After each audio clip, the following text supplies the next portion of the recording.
여기 동계올림픽 경기장에서 압도적인 수준 차이를 보였던 한국인 선수들을 보며 놀라는 여성이 있는데요. 결국 한국까지 찾아간 그녀는 한국의 한 공원에서 한국 어린아이들을 보고 깜짝 놀라고 맙니다. 과연 한국에서 어떤 일을 겪었던 걸까요? 안녕하세요. 저는 캐나다 수도인 오타와에서 쇼트트랙 선수를 꿈꾸던 그레이스라고 합니다. 얼마 전 평소에 동경하고 있던 한국을 찾았다가 캐나다의 문화와 너무 다른 모습에 큰 충격에 빠졌던 적이 있었는데요.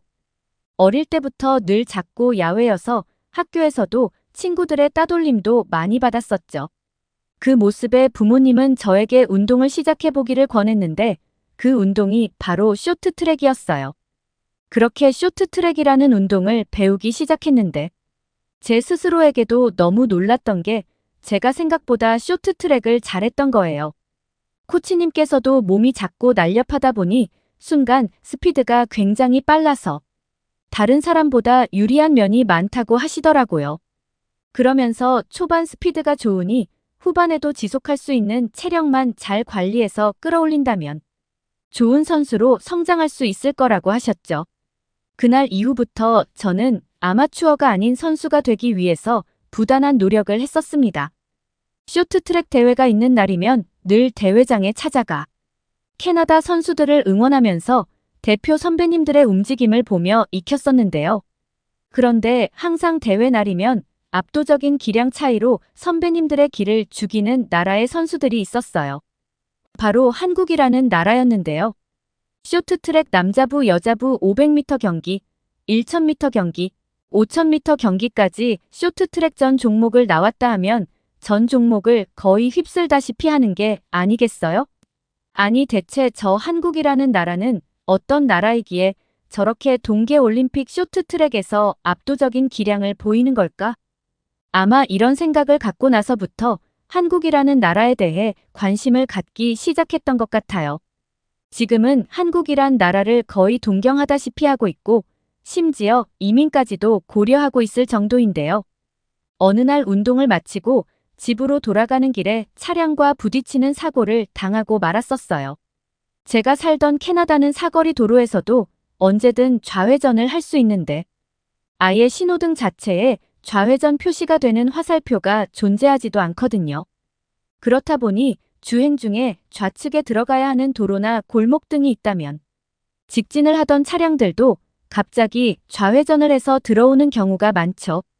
저는 갑자기 좌회전해서 들어오는 자동차에 놀라 그걸 피하려다 빙판길에 미끄러져 다리를 크게 다치고 말았었어요. 그런데 더 황당하고 짜증이 났던 건 분명 자신의 차량 때문에 제가 피하다 넘어져 걷지 못할 정도로 고통을 호소하고 있는데 그냥 못 본 척하고는 가버리는 거였어요. 일어나서 걸어보려 했지만 한쪽 다리에서 오는 통증이 너무 심해서 고통스러웠고 벽을 짚어가면서 겨우 집에 도착할 수 있었죠. 집을 가는 내내 많은 사람들과 마주쳐야 했지만 도움을 주려는 사람들도 단 한 사람도 없었어요. 부모님과 저는 캐나다의 한 병원에 찾아갔는데 혹시 그거 아시나요? 제가 사는 캐나다는 캐나다 의료비가 거의 나오지 않지만 의료 서비스가 정말 심각한 수준에 이를 정도로 악평이 자자한데요. 부모님과 병원에 도착하고 정말 몇 시간을 그대로 방치된 채 치료도 받지 못하고 기다려야 했는지 몰라요. 단지 기다리기만 하면 되는 거면 그나마 이해라도 하겠는데 긴 대기 시간 동안 제가 봐야 했던 건 매우 불친절한 의료 관계자의 모습이었어요. 환자가 한없이 대기하고 있음에도 캐나다 의료진들은 스낵 타임을 가 흡연과 잡담 시간들이 얼마나 긴 건지 기다리면서 흡연하며 떠들고 노는 의사들을 몇 명이나 지나쳤는지 모를 정도였어요. 거의 7시간 정도 기다려야 했던 것 같았는데 오랜 시간의 기다림 끝에 만난 의사는 저에게 무릎 쪽에 반월상 연골판 파열이라는 진단을 내려줬었는데요. 반월상 연골은 무릎 관절면 사이에 있는데 평소 무릎 관절을 안정적으로 유지하고 충격을 흡수하는 쿠션 역할을 한다고 보면 된다더라고요. 워낙에 부드러운 조직이기 때문에 운동을 하다가 작은 충격에도 손상될 수 있는 곳이라고도 했었는데요. 또한 반월상 연골판이 손상돼 버리면 자연적인 치유가 어려운 조직이기 때문에 치료를 한다고 해도 파열 범위가 넓을 경우에는 호전되는 것조차 어려울 수 있다는 충격적인 이야기를 듣게 되었었습니다. 그런데 병원 의사분은 제 다리 상태가 생각보다 파열 범위가 넓어 약물이나 주사, 치료로는 어렵고 수술적 치료가 필요하다고 이야기했었는데요. 하지만 제가 아까 말씀드렸다시피 캐나다의 의료 수준은 정말 세계에서도 정평이 날 만큼 수준이 낮기로 유명해요. 어느 정도냐면 캐나다 모병원에서 환자를 의사들이 조리돌림하고 방치해서 죽게 만들었던 엽기적인 사건이 있을 정도인데 캐나다 사람들은 그게 익숙할 만큼 전혀 놀라워하지 않을 정도라고 생각하면 되는 수준이었어요. 부모님도 그런 캐나다의 낮은 의료 수준을 알았기 때문에 머뭇거리시다가 그래도 쇼트트랙 운동을 계속하려면 수술을 받는 게 좋지 않겠냐면서 저에게 수술 받기를 권했었는데요. 그때 캐나다 의사가 제가 쇼트트랙 운동선수라는 말을 듣더니 수술을 하건 안 하건 앞으로 운동은 못할 거라면서 알아서 판단하라는 제스처를 취하더라고요. 쇼트트랙을 더 이상 못한다는 소리도 너무 충격적이라 황당했는데 캐나다의 신경질적인 태도를 보게 되니까 더 화가 나더라고요. 저는 수술을 거부하고 그냥 나와버렸는데요. 어차피 수술을 받아야 한다면 저희 캐나다가 아닌 한국에서 받으려고 했기 때문이었어요.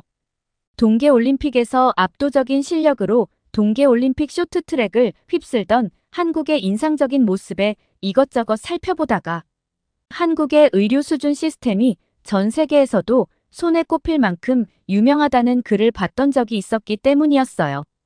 부모님께 이 이야기를 했더니 부모님은 자신들은 한국에 대해서 잘 모른다면서 아시아 3대 국가들 중에 가장 작은 나라 아니니 하고 물으시더라고요.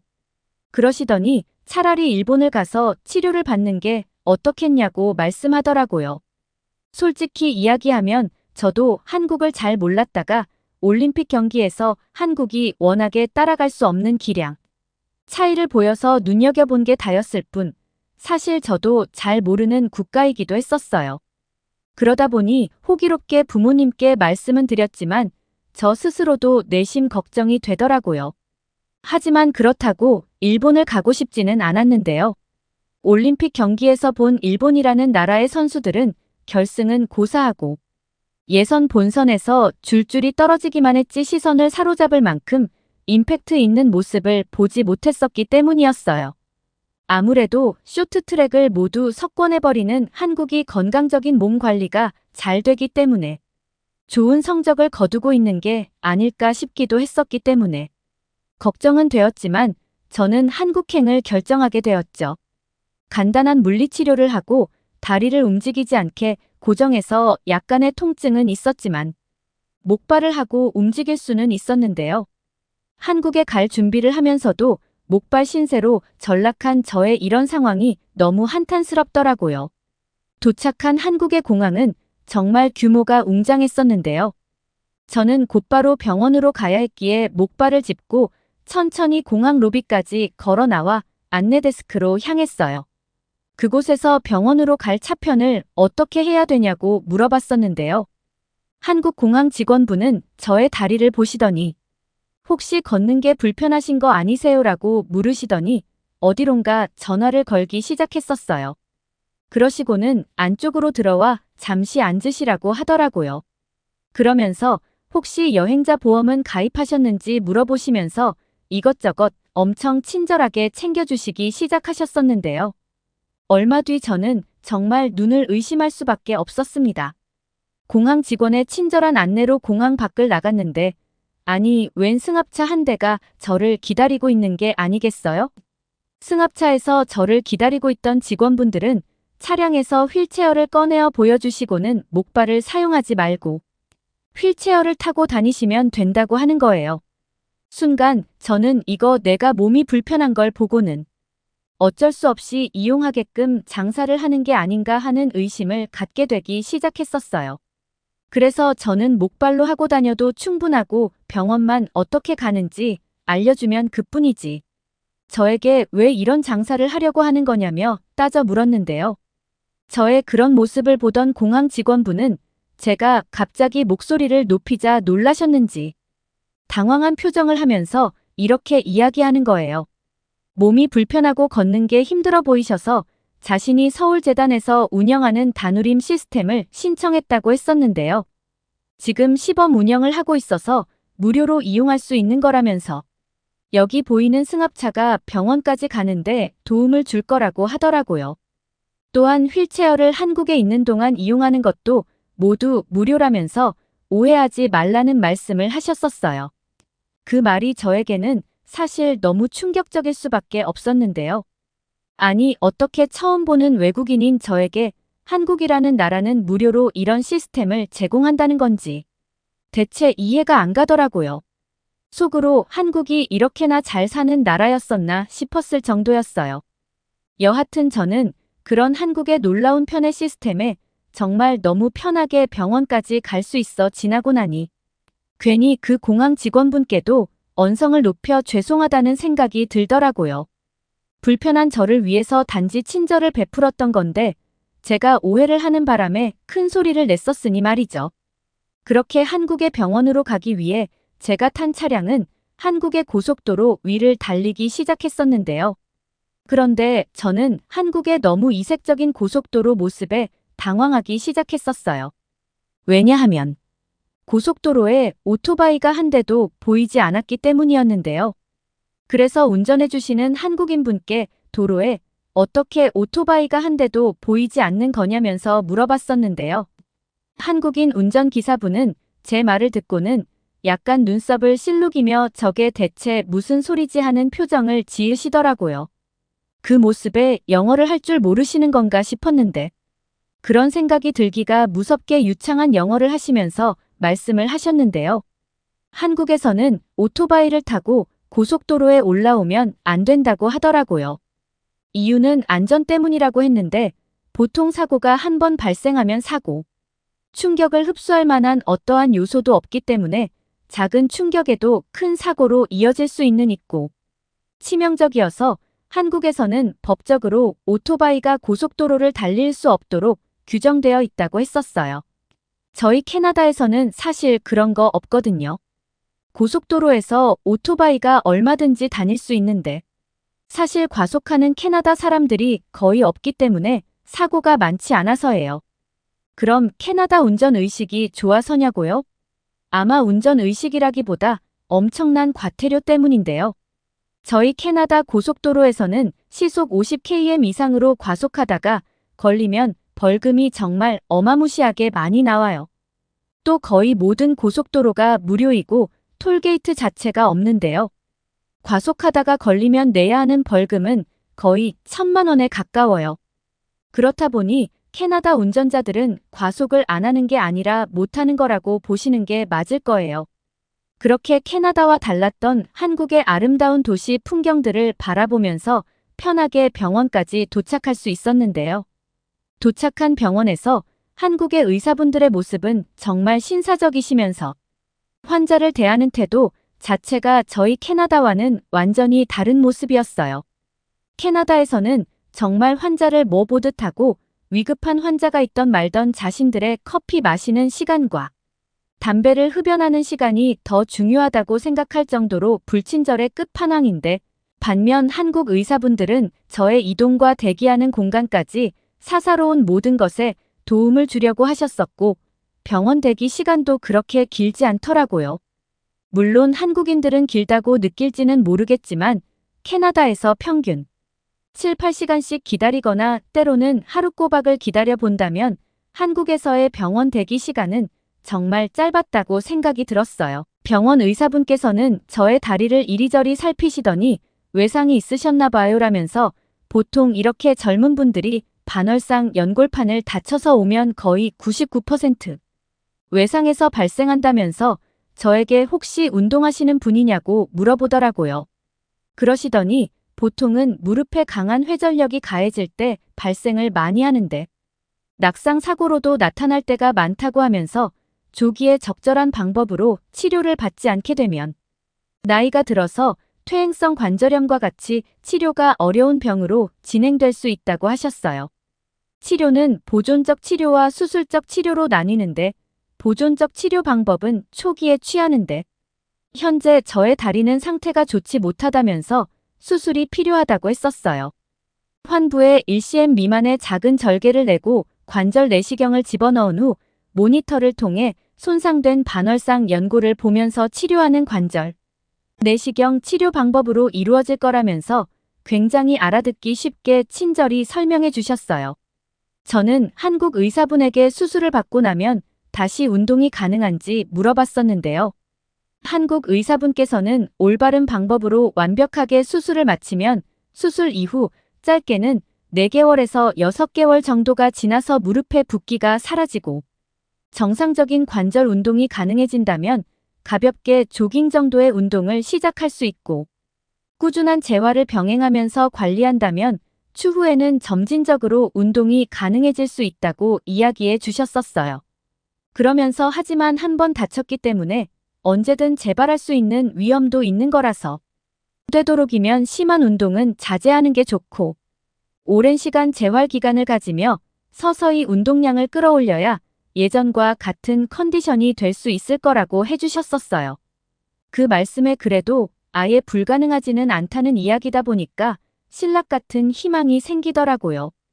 저는 정식으로 치료를 받기 위해서 병원에 입원했고 곧바로 부모님께도 사실을 알렸는데요. 저희 부모님은 다친 자식을 홀로 타지로 보낼 걱정이 되셨었는지 회사에 휴가를 내고 저희 어머니께서 병원을 오셨어요. 한국에 오신 어머니는 저를 보자마자 달려와 저를 안아주시면서 괜찮냐고 이것저것 물어보셨는데 제가 한국에 도착하고 공항에서부터 겪었던 이야기들을 어머니께 해드렸더니 정말 크게 놀라셨었는데요. 당연히 저희 어머니도 캐나다 사람이기에 이런 한국의 의료 선진 시스템에 감명받을 수밖에 없으셨던 거고 한국인들의 타인을 대하는 성숙한 시민의식에 한국이라는 나라가 엄청 대단한 나라구나라면서 연신 감탄해 하셨습니다. 저는 병원에서 간호사분께 어머님이 식사를 안 하셔서 혹시 괜찮다면 잠시 나가 어머니와 식사를 하고 와도 되겠냐고 물었었는데요. 간호사분께서는 너무 멀리 가시면 안 되고 금방 오셔야 한다고 하시면서 다녀오라고 하더라고요. 그렇게 저는 휠체어를 타고 병원 1층 로비로 내려갔는데요. 내려가 밖을 보니 해가 저물어서 날이 어둑해지고 있었어요. 시계를 보니 저녁 7시가 조금 넘은 시간이었는데 얼마 뒤 저와 어머니는 정말 너무 놀라 입을 다물지 못했었어요. 바로 병원 옆 공원에서 뛰어놀던 한국의 어린 아이들 때문이었는데 해가 저물어 날이 컴컴해지고 있는데도 아이들은 아무렇지 않게 공원 놀이터에서 신나게 놀고 있었던 거예요. 저와 어머니는 이걸 어떻게 하면 좋겠냐고 경찰에 신고를 해야 하는 게 맞는 건지 어쩔 줄 몰라 하고 있었어요. 그러면서도 곧 있으면 아이들의 부모님으로 보이는 사람들이 오겠지 하고는 아이들에게서 눈을 떼지 못하고 있었는데요. 아무리 시간이 지나도 아이들의 부모님으로 보이는 사람들은 나타나지 않았고 안 되겠다 싶어서 인터넷으로 한국의 경찰 연락처를 찾아서 전화를 했었거든요. 경찰에게 저희는 아이들이 이 늦은 시간에 공원 안에서 큰 위험에 처해 있다며 빨리 아이들을 구해달라고 이야기했던 거였죠. 당연히 영어로 이야기를 해서 한국인 경찰분들이 알아들으실 수 있을까 걱정도 했었지만 한국인 분들은 누굴 만나도 영어들을 굉장히 유창하게 잘 하시더라고요. 얼마 뒤 경찰차가 공원에 진입했고 한국 경찰분들은 휠체어를 타고 어머니와 함께 있던 저희에게 다가왔는데요. 저희에게 어떤 상황이냐면서 이것저것 물어보셨는데 저희가 자초지종을 경찰분에게 설명했더니 한국인 경찰분께서는 엄청 당황해 하시기 시작하는 거예요.